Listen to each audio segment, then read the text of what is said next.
Good morning, good afternoon, good evening, and welcome to a post on the Nobel Prize. Something that it's lost a bit of prestige in recent years as people have learned a bit more about how the science hierarchies work and how many mistakes they make. This article is called A Nobel Scam. Not many people know the extent to which the Nobel Prize is used to score political points.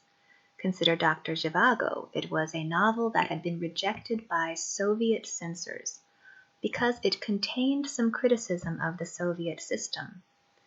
A spy smuggled the novel out of the Soviet Union and brought it to the CIA, which subsequently decided to use the novel to undermine the Soviet Union by portraying it as an example of the evils of state censorship. That is all well and good. Hollywood was used to turn the book into a movie, and the book was given the Nobel Prize for Literature. The prize would also be all well and good, but in hindsight, it seems that no one had actually read Dr. Zhivago before giving it the Nobel Prize for Literature. Dr. Zhivago is a horrible book. It is 500 pages of the most meandering, labyrinthine tripe. The story that Hollywood extracted from it was sharply streamlined compared to the original awful novel. Anyone who actually read the book would conclude that the Soviets had rejected it for publication because it was a terrible novel, not because it criticized the Soviet system. This is a bit disillusioning that the highest prize in literature was granted to an absolutely terrible novel that no one ever actually read because it was so long and tedious. There are other lousy novels that won the Nobel Prize for Literature that make me wonder. Samuel Beckett was of the first generation of people treated with shock therapy, where they put electrodes on your head. And his writing often reads like the stream of consciousness drivel of a person with brain damage. After I put those two facts together, I wondered, he had post-traumatic stress disorder and he got shock therapy. And I wondered, was his prize used to send a warning to people about what might happen to them if they stepped out of line? Shock therapy has been used by dark forces for scary ends. I would like to say that I was surprised about the politicization of the prize, but I've been seeing the same pattern play out within the list of Nobel Prize winners in physics, an area where I have some expertise. I spent 20 years within that community. PhD, postdoc, all of that. Many people know that the Nobel Prize Committee has a tendency to be petty, as when they gave the Nobel Prize for nucleosynthesis to two Americans who had learned the theory from British free-thinking Fred Hoyle. They neglected to also give the prize to Fred Hoyle because he had publicly criticized the committee for granting the prize for pulsars to Jocelyn Bell Burnell's boss without giving it to her, the postdoc who took the data and discovered the new type of signal. Her boss only took her data and then gave it a stupid interpretation, which today is in somewhat disrepute. Hoyle later quit his academic post to write novels because he was so disgusted with the sorts of thinkers his department was cultivating. It can be a real swamp, academic physics, that is. And in swamps, you have snakes, crocodiles, fish, those are the students, the fish. But sometimes pretty things grow there, like a pretty orchid or, a butterfly or something. But overall, it's a swamp. Some know that political pressure can force a prize winner to accept an interpretation of their work that they don't really agree with. Consider Dirac's Nobel Prize for the theory of antimatter. He didn't actually believe in that interpretation of his work. And he had before people got a hold of his theory and completely twisted the interpretation, he had a quite reasonable interpretation of what it meant. In order to get the prize, he had to sort of accept the community's bizarre, twisted narrative about what the equations he developed meant. And people today are still confused about the interpretation of antimatter, which was enshrined in the firmament by that prize. It's like he had a simple, clear idea, and the idea was sort of suppressed through an overly contorted, complex interpretation of it. It's like encoded through complexity. Some people know that the prize for the chemistry of the ozone layer was used to further a political agenda, even though the calculations were wrong by a factor of 10.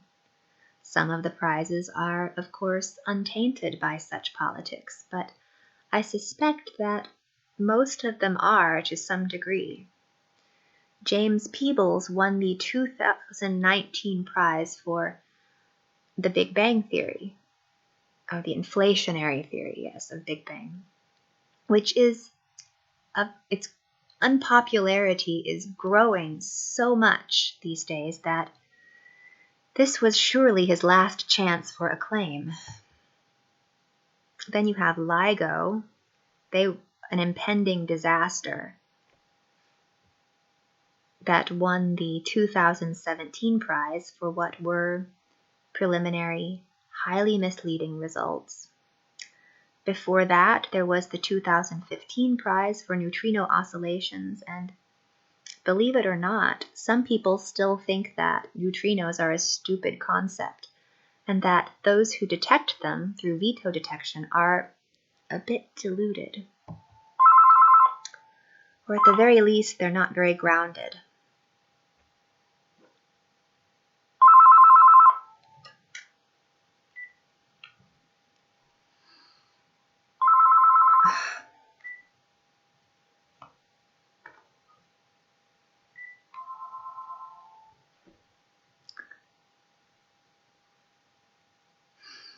In 2013, the prize for the discovery of the Higgs particle at the LHC inspired several books criticizing the experiment. Not that such skepticism ever made it to the front pages of any news magazines.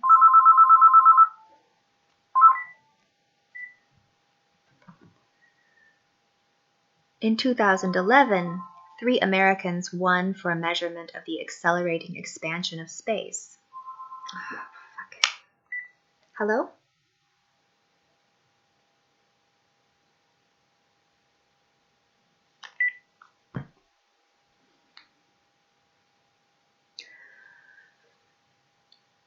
But in 2016, a measurement of a larger data set showed that they had made a trivial mistake and forgotten to take the motion of the Earth into account. Hello? Ist noch nicht zu Hause, sorry. Noch nicht da. Okay, tschüss.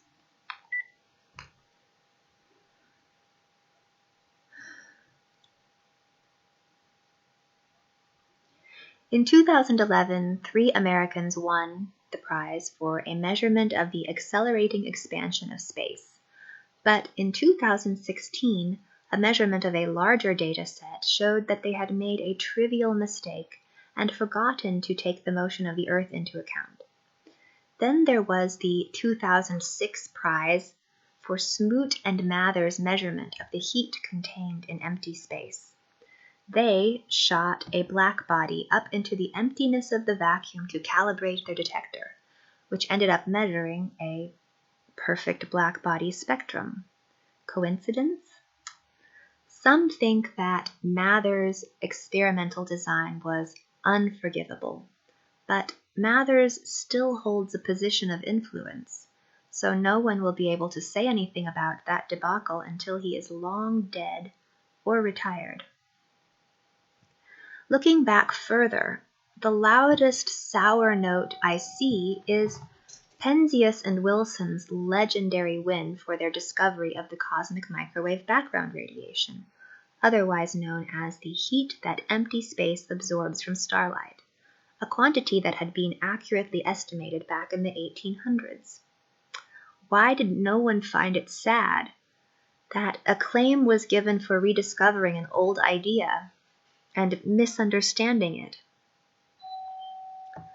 Then again, I sometimes wonder how Kelvin would feel about the prizes given for high-temperature superconductivity, and I know that when a prize is given for quantum computing, I'll be rolling my eyes. Perhaps I'm cruel, and these are prizes for people who sacrificed their lives in service of something that had a high chance of being absolutely meaningless, yet which nevertheless inspired others to enthusiastically follow in their meaningless footprints. I am being a bit bitter and cruel. Sorry about that. Maybe I am just bitter because I started to see how all of the great mysteries and discoveries that were used to entice me into the field are hollow and misleading. I figured out that the physics used to be much simpler, and people simply forgot it during the chaos of the world wars, when Einstein became the standard bearer of the discipline, and men like Feynman were given Nobel Prizes for Rube Goldberg theories of the subatomic realm. You know, calculating scattering cross-sections need not require hundreds of steps. The fundamental mistake made since the days of Einstein is the popularization of physics mysticism, in which the mathematical tools we use to approximate nature are described as true depictions of nature itself. There are no 11-dimensional strings or brains. Space and time are not illusions that need to be replaced with bizarre geometrical objects that hide the fact that approximations are required when one exists in an accelerated reference frame without knowledge of the initial conditions. When we elevate approximations to the status of reality, we are being gullible, and any good teacher lets his students know this. But pop-sci authors never do this. Many professors don't do this because they make money off of physics mysticism. There is a lot of information passed on through oral communication that is not contained in the sorts of texts that survive a worldwide disruption. And I think that the internet is causing a disruption to the oral tradition that will not be fully understood for centuries. The way people remember information is being fundamentally changed by search engines. Kids learn keywords instead of memorizing the stories their professors tell them. And when stories vanish, people don't even notice that they are losing something precious. Ideas from the oral tradition can simply vanish without a trace during these disruptive moments, disappearing beneath a flood of noise. Maybe I'm just frustrated by internet culture. When people talk face to face, They don't tolerate the childish behavior that dominates internet discussions. If you challenge someone on the internet with an old yet forgotten physics idea, they will usually come back at you with a snide, defensive reply, which shuts down further discussion. Well, if your ideas are so great, why haven't you won the Nobel Prize? As though ideas gain or lose merit based on official approval rather than rational dialectic. This is one of the reasons why I believe the Nobel Prize has become counterproductive. It is also the reason why I believe the internet has opened up a new dark age. I think that some of the apparatuses we have built up to suppress ideas that may have been thought of as dangerous in their time, that they've grown too strong and it's strangling all of us. Because now we can't have a real discussion. There are too many blind spots for people to even talk to one another. And we will have to take some actions to, break things down and loosen up the conversation a bit. Thank you for watching. Until next time.